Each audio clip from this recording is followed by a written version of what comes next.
Hi everyone, welcome to Honey Drops Tarot. This is a bonus reading for the sign of Sagittarius, Sun, Moon, Rising, or Venus. Sagittarius, thank you so much for being here. Thank you for all of your likes, shares, and subscribes. I truly appreciate it.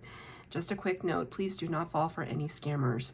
I will never reach out to solicit for a private reading.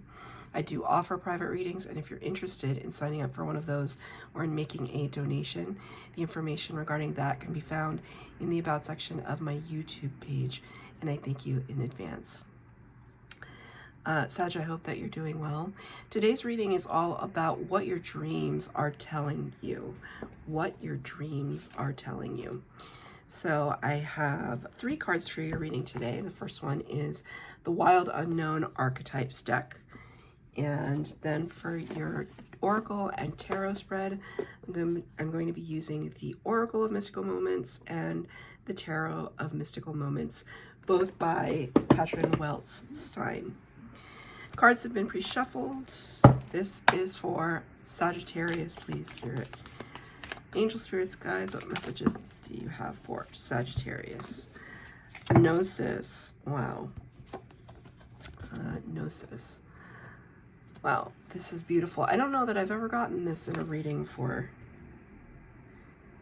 And what's interesting is that it kind of has multiple perspectives, unlike the other cards where the Roman numerals are only at the top. This one there at the bottom, it's a little disorienting actually, but also wonderful. Gnosis, it's this sense that we are exploring. When I think of Gnosis, I think of like exploring the limits of, it's almost like I see this nexus point of spirituality, religion, philosophy, just the sense of exploration, and all of it kind of coalescing to this middle ground, this middle point, pushing boundaries, reaching further, going further, asking even more questions, questions upon questions upon questions, exploring the esoteric, exploring the liminal, exploring the Spirit just said event horizon.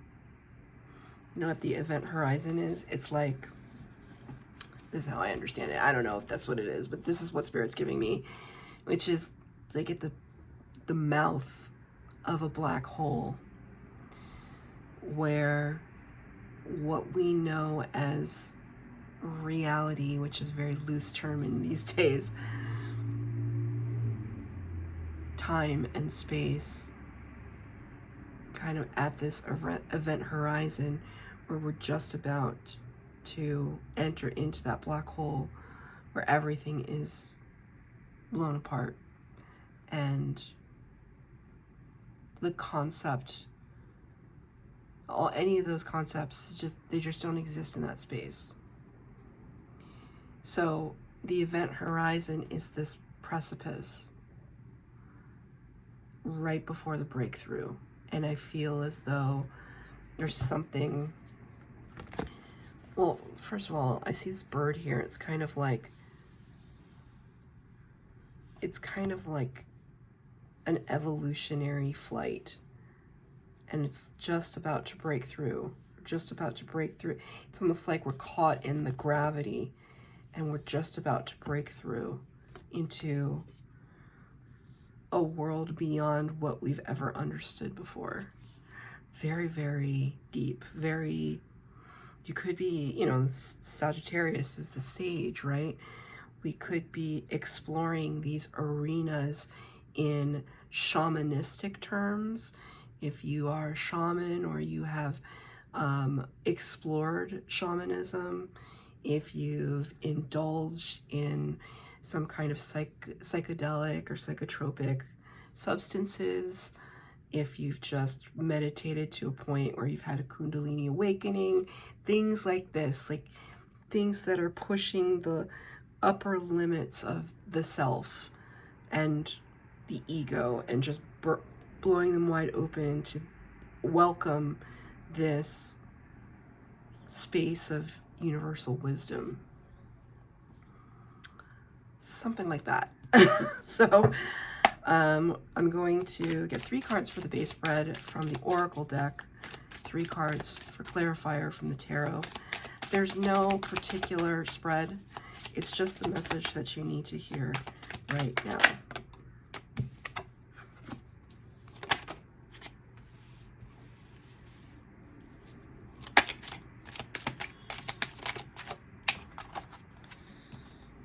Flipped over in the deck. Okay.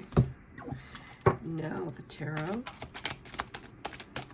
Whoops. Okay, 1 extra card came out. All your tarot cards came out in reverse. It's not a bad thing. It's just a way to read the cards. It's a way that I read.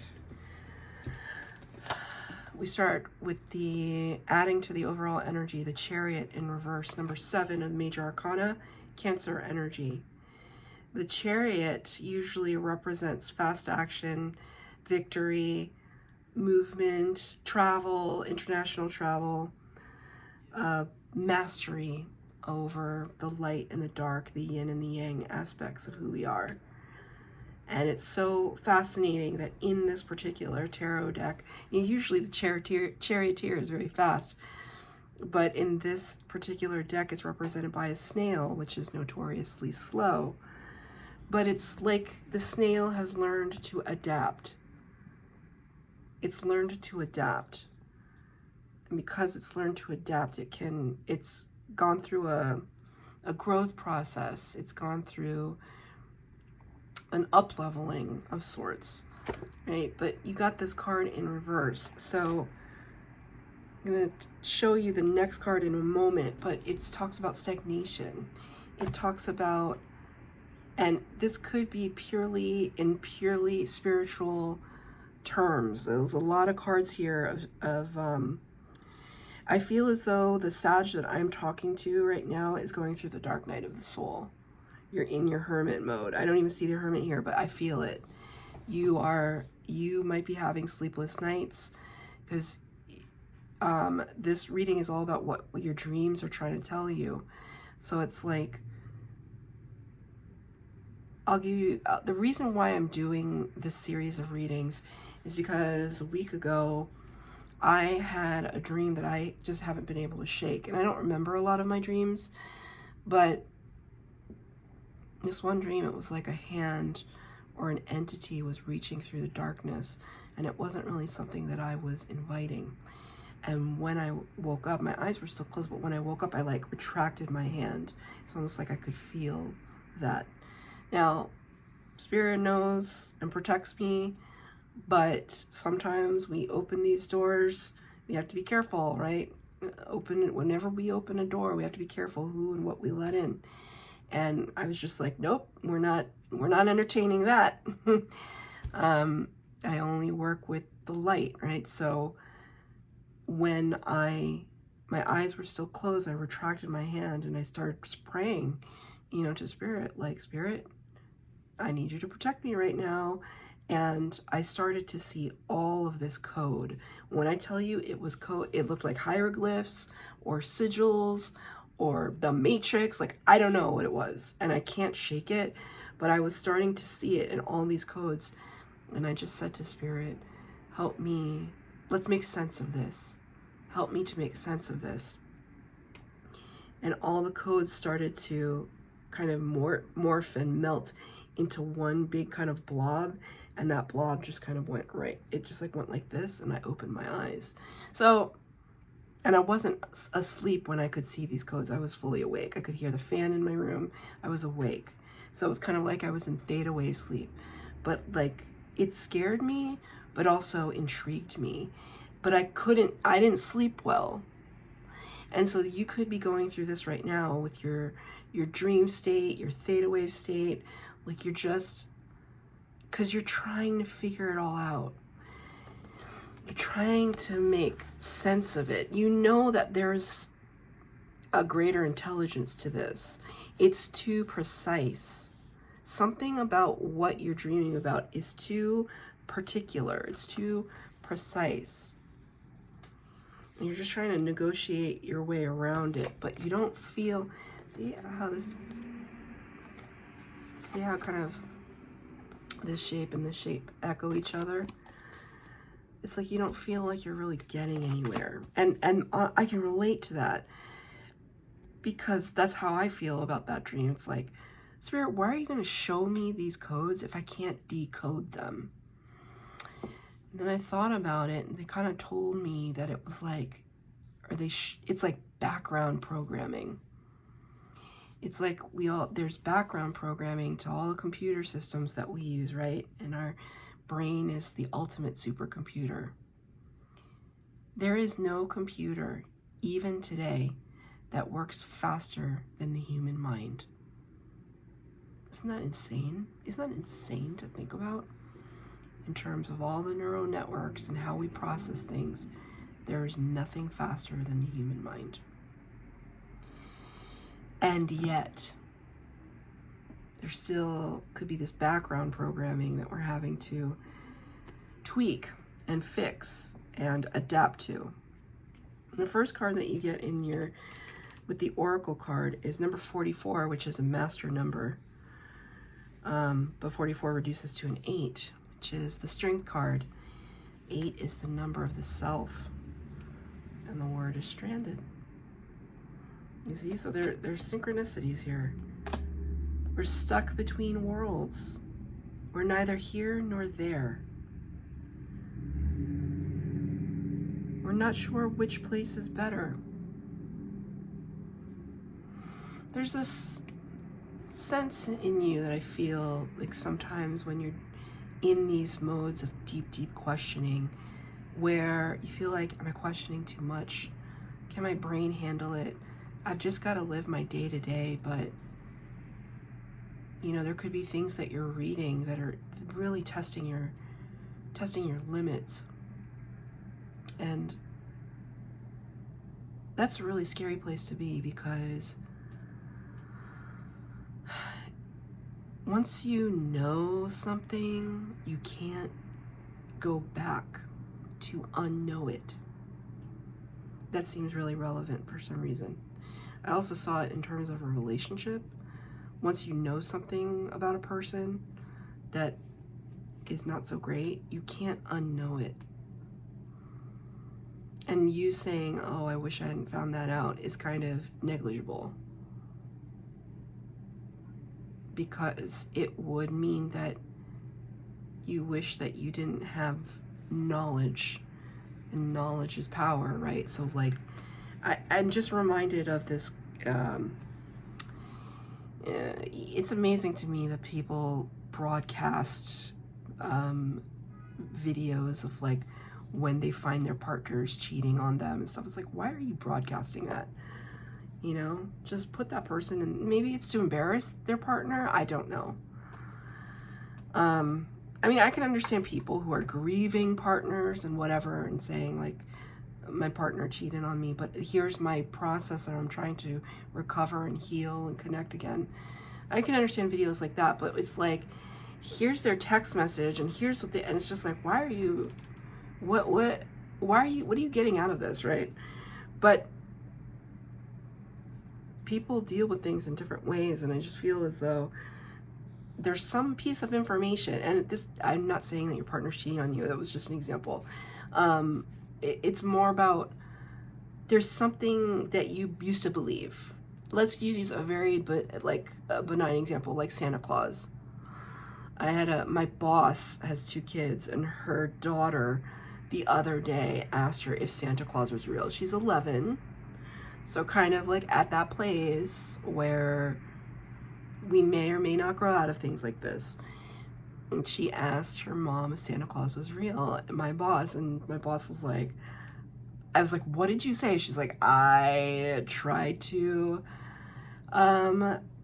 say, because she's like, the daughter said, I know that you wrap the gifts that are under the tree from Santa Claus And I guess she said something like, well, Santa gives them to me to wrap because he's really busy or something like that. I don't know. And it's just like one of these moments where is the little girl, her daughter, going to be devastated when she realizes Saint Nick isn't real? But then again, could he be real? It's like, have people proven that he's not real? He was real. He was a person. I don't know. But it's kind of like that. It's like a child learning that Santa Claus doesn't exist. And it's just like, you can't unsee it. You can't unknow it. It's already there.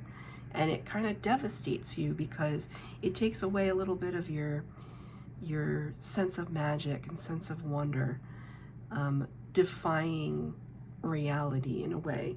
But there could be something like that for you, but it's on a much more profound level, especially with the size of the character here and the size of the clipper ship above. It's a big thing. It's a big deal. It's like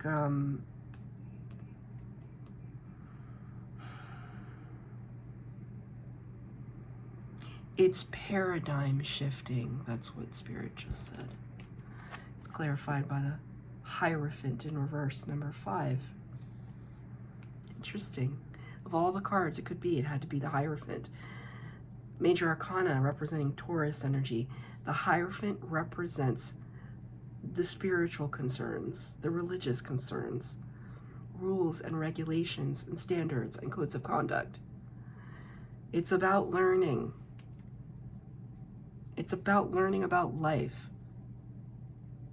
It fits in very well with the Gnosis card, but it's a little more regimented. The Hierophant, they call the Pope of the Tarot, and it's usually the human stand-in for spiritual concerns. So it could be like a pope, a priest, a rabbi, a guru, a coach, somebody like that. Then the card is in reverse. We're calling into question what we've learned. And we find ourselves in this limbo. Spirit just said Bardo. There's a book. So I used to be a bookseller. I used to work for a bookstore. And there was a amazing novel. Some people would say it was filth. Not filth. Why did the word filth come out? No one ever said it was filth. I'm sure people didn't like it, but most people did. It's called Lincoln in the Bardo. And it's it's an amazing book. It's by the same author, George Saunders, who wrote The 10th of December, which is another book I highly recommend. Definitely for the esoteric types. It's not your standard fiction by any sense, by any stretch, and it is a stretch. He teaches, I don't know if he teaches anymore at my alma mater, but incredible writer, really thinking outside the box. He wrote this book called Lincoln in the Bardo. It's all about this kind of fictitious interpretation of Abraham Lincoln talking to his dead son who is caught between worlds. I don't know why this is relevant. Maybe Abraham is your name. Maybe Lincoln is your name. Maybe, I don't know, maybe you connect with that time period. Maybe you have a past life there. There's something about it. I don't know why, but like they're using the word Bardo specifically. The in-between, the caught in between. Almost like we're caught. It's like our sleeve got caught on one of these treads. And this wheel is turning and it's almost like pulling us with it, right? So there could be something that you're questioning right now that is causing you to really feel stymied in your intellectual spiritual growth. if not stymied, a little stymied. But it's kind of like Spirit's telling me you're exactly where you need to be, because the magic happens when, at that point of questioning. The magic happens, the growth happens when we're pushing those limits, right? Let me get a card for the Hierophant in the reverse.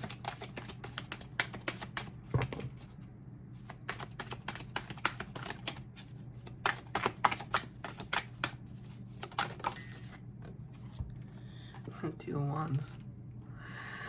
Okay, it's just more of the same in a way. Two of Wands, I mean, you can look at her looking up at the moon, that same moon. It's almost like, it's like this is what she was when she was a child. Looking at the Hierophant, at the moon.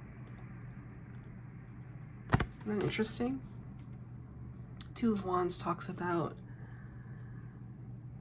you know, two roads diverged in a wood, and whatever the rest of that poem says.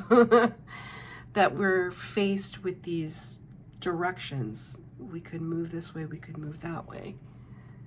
We have the whole world at our fingertips. The whole of humanity, consciousness, and yet we're looking to move beyond. These are really big energies that you're dealing with right now, Sag. I mean, I personally, it might be frustrating to you. Personally, I'm excited for you. This stuff gets me up in the morning. Like, I love questioning things like this. You might not feel that way, but I'm excited for you.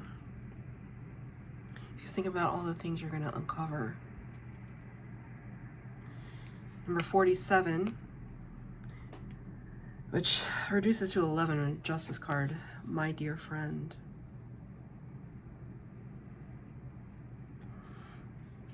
Justice card, talking about karmic justice, karmic balance. Strange, I'm noticing the card, like, is it emerging and becoming solid, or is it disappearing? That's number one. That's right there. I mean, right there, that's enough to like wonder, is it like this? It reminds me of the movie Back to the Future, when Marty is looking at the photograph of him and his siblings, and they're like disappearing from time. Maybe that's kind of what you're questioning. Like, what happens after we die? What happens to all the people that we leave behind? What's happened to the people that have passed before us? And do you feel left behind? But the card says, my dear friend. There's the knowledge, or the, how can I put this? The sense that there is separation. It's only just a very thin veil. Okay, so I don't know if you all have watched the honey drop stories that I posted like a week ago, or a week and a half ago from when this is being published, but it was called Mr. GQ and the Magical 3 or something like that. If you're interested in kind of listening to me tell a story that doesn't have tarot involved, well, doesn't have a tarot reading involved, or at least my tarot reading, I would highly recommend that, because in that story I talk about a friend who recently passed away, and he and I were very close, and he's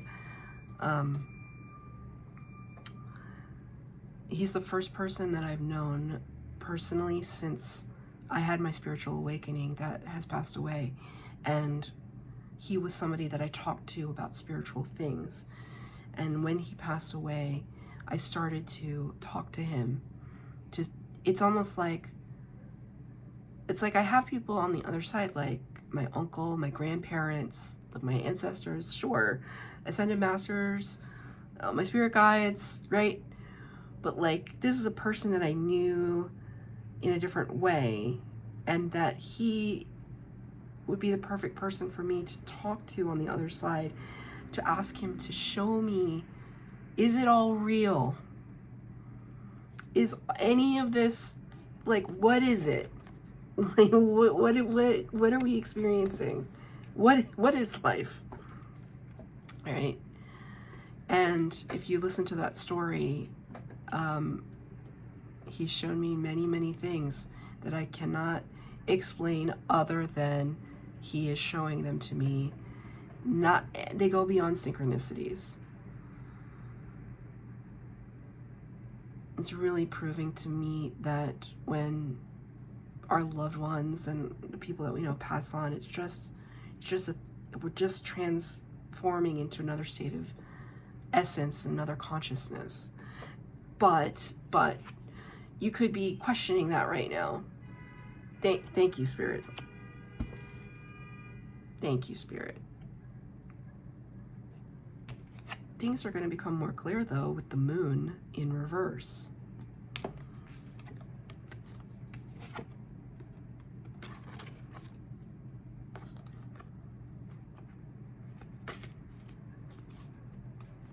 See how the moon is getting closer and closer and closer? This card is in reverse, though, but I like it in reverse because typically the moon talks about mysteries, illusions, confusion. We're looking up at that moon, looking for answers. When the card is in reverse, they're coming to the surface. You're going to get those answers. I mean, look here, right? The moon. And in the center of that moon is a star. Things are going to become more clear to you. Whoa. 9 of Cups. Sorry, it's just a big old mess on my table. Wishes granted, 9 of Cups. Wish fulfillment. That's what this card talks about. So, whatever you're asking, Spirit, you're going to get some answers. It might throw you off a little bit, though. And they might not come in the form that you are expecting. Ask Spirit for signs, very specific and personal to you. I would stay away from, like, I want to see a ladybug, although that's really beautiful. Have you ever had a ladybug land on you? It's quite beautiful. But ladybugs, dragonflies, yes, butterflies, like, yes, they're beautiful, but like, ask for something a little bit more specific to you. I just heard bottle cap. So that could resonate for somebody. I just heard bottle cap. And allow Spirit to show them to you. You know why? Okay, number 21 is the next one.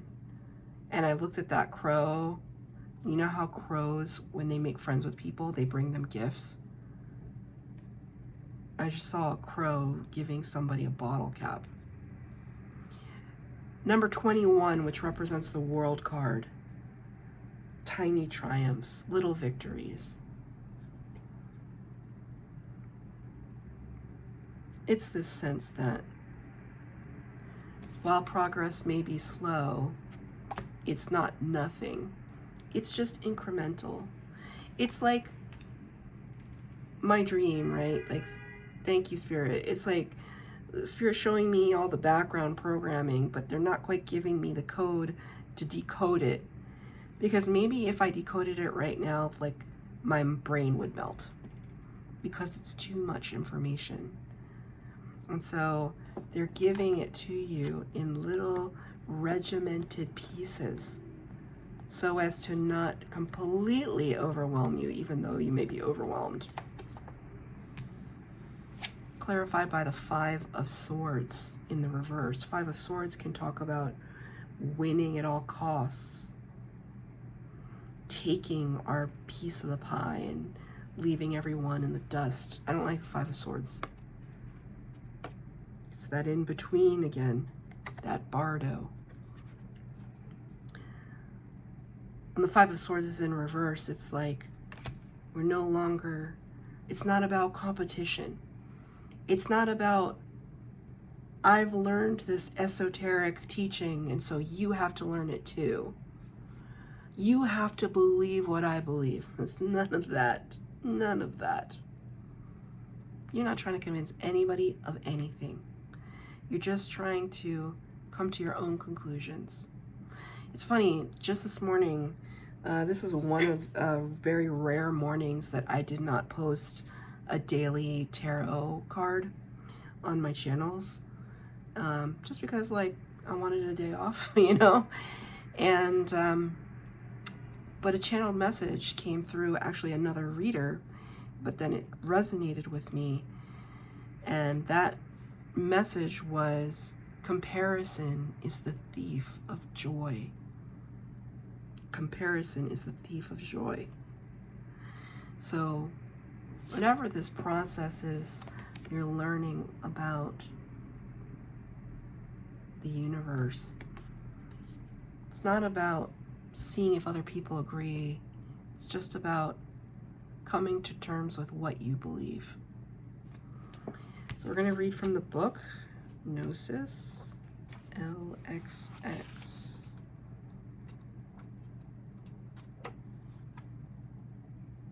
IV.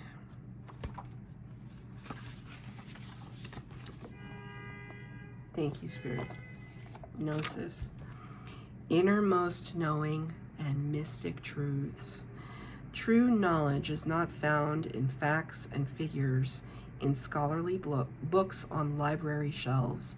Rather, Gnosis points to the deep and timeless archetypal wisdom that arises from the felt experience of having touched the unknown with every one of the senses.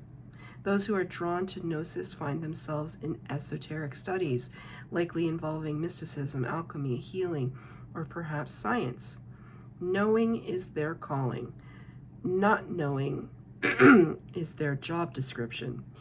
No matter how far the alchemists take their studies, they come to the ultimate conclusion that facts slip toward mystery, and soon the mystery results in facts. This card signifies a knowing that is life-changing. Once you experience it, you are forever changed and become a guardian of Gnosis.